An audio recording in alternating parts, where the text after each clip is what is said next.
네, 안녕하십니까. 신지식인 정인태입니다. 저는 국립 한국복지대학교 특임교수를 역임했습니다.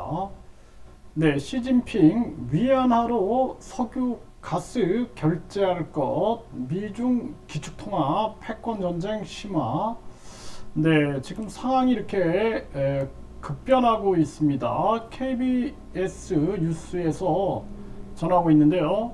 시진핑은 걸프 지역 석유 가스 결제에 위안화를 사용하겠다. 네, 이게 가짜 뉴스가 아니라 진짜 뉴스입니다. 네, 아주 이게 긴급하게 돌아가고 있는 상황이에요. 네, 중앙일보에서도 전하고 있죠. 이건 미국이 안 팔지 사우디 유혹하는 중국 전략.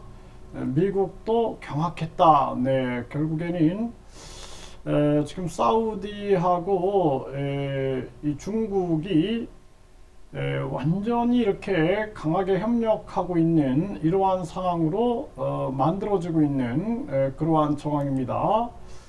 네, 그러면서 지금 걸프 지역 정상들과도 회동하면서 위안화로 석유가스를 결제할 거다. 이렇게 시진핑이 나오고 있는 상황이고요.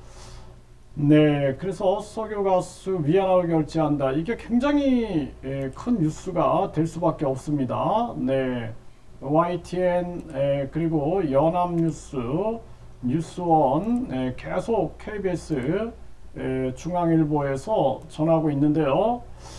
네, 원유 대금 위안화 결제 추진, 석유 안보 막교환, 네, 이러한 상황이고요.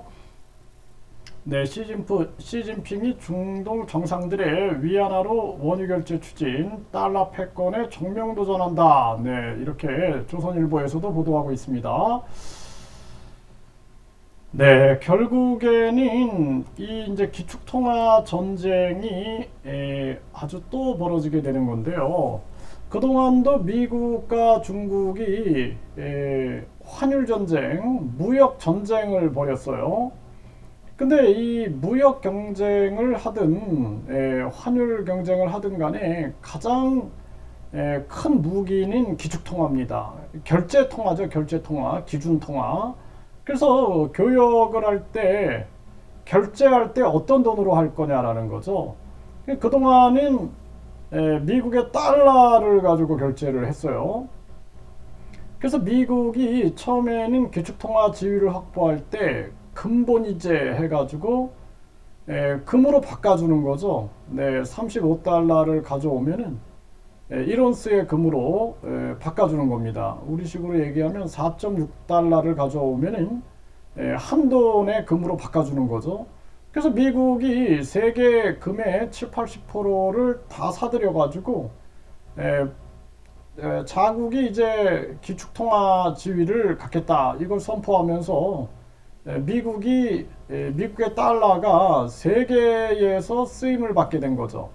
그런데 결국에는 금본위제를 닉슨이 무너뜨렸어요. 네, 그러면서 다른 나라들이 달러를 저렇게 찍어내는데 과연 금이 있을까 의심을 갖게 됐고, 결국에는 미국의 닉슨 대통령이 이제부터는 달러 갖고 와도 금 안 바꿔주겠다. 이렇게 해가지고 세계 시장을 혼란을 만들었죠. 그런데 이거를 돌파했던 것이 뭐냐면 석유를 결제할 때 이럴 때 달러로 결제하는 거, 이것을 가지고 결국에는 미국이 다시 기축통화 지위를 갖게 됐어요. 이걸 페트로달러라 그러는데, 그런데 이 페트로달러를 흔들어 버리는 거죠. 그럼 미국의 달러 가치가 지금도 떨어지고 있어요. 미국의 다른 나라들이 외환 보유고에서 달러가 차지하는 비중이 과거에 70%, 80% 정도 됐는데 지금 한 50% 떨어졌는데 앞으로 더 떨어지게 되는 거죠. 이런 상황으로 가고 있는 것입니다. 그리고 미국이 이번에 실수를 한 게 뭐냐면은 세계의 경제를 지배하기 위하여 강달러를 만들고 기축통화 독점을 하기 위해서 강달러를 심하게 만들었죠. 거기에다가 4차 산업혁명을 독점하기 위해서 삼성현대, LG, SK, 바이오생명과학 모든 거 또 다른 나라 이러한 기업들을 미국으로 끌어당겼어요. 네, 그래가지고 미국이 메이드 인 아메리카라는 정책을 펼쳤고, 그래서 이 경제의 질서를 완전히 강압적으로 흐트러 놓은 거예요. 그러니까 자유민주주의 시장 경제를 완전히 금융 독재로 인해서 다 파괴시켜버린 그러한 일들을 전개하다 보니까 결국에는 유럽에서도 마크롱이라든지 네덜란드, 독일이 반발하고 나섰고, 그리고 미국은 중국과 거래하지 마라 이런 식으로 밀고 나갔는데 결국에는 네덜란드가 반발했고, 또 지금 독일의 총리가 경제인들을 데리고 시진핑을 만났죠. 이러한 정황에서 바이든이 사우디 빈살만을 만났는데 거의 빈손으로 돌아갔는데 완전히 지금 중국과 손을 잡고 있는 이러한 상황이 되는 거죠. 이렇게 되면 미국 입장에서는 전쟁도 일으킬 수 있습니다. 전쟁. 이거 전쟁 일으킬 수 있어요. 과거에 이라크가 석유 결제를 유로화로 하겠다 이런 얘기가 들리니까 결국에는 이라크를 공격했죠. 네, 대량 살상 무기가 있다 그랬는데 결국에는 아무것도 발견되지 않았어요. 지금 미국은 전쟁 경제, 그러니까 전쟁 경제, 군수 경제, 군사 경제를 통해서 전쟁 위기를 만들고, 그리고 나서 무기를 판매하고 자기들이 에너지 자원을 독점하고 달러를 강달러로 만들고 메이드 인 아메리카를 외치고 있는데, 이게 지금 너무 과한 거예요. 과하다 보니까 부작용이 크게 일어나고 있는 겁니다. 그러니까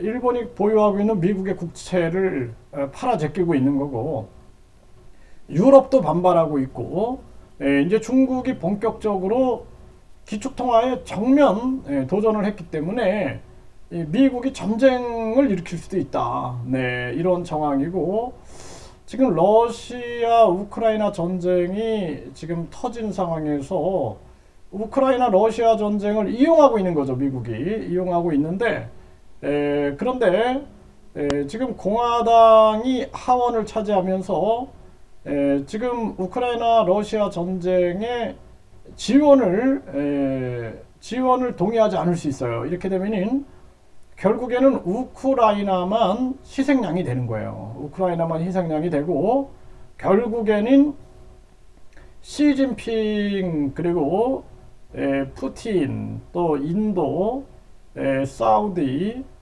그리고 남아프리카 공화국, 브라질 등이 움직이고 있는 브릭스의 힘이 강화될 수 있는 정황으로 가고 있다라는 거죠. 네, 이게 참 우리나라가 지금 미국이 중국을 포위망을 만들어 가지고 고립을 시키려고 하다가 도리어 지금 역풍을 맞고 있는 거예요. 역풍을 맞고 있는데 지금 유럽도 미국의 꼼수에서 빠져나오고 있어요. 일본도 마이너스 금리를 유지하고 있고, 이런데 한국만 지금 최전선에 있는 거예요. 이러다가 한국이 아주 크게 위험을 겪을 수밖에 없다.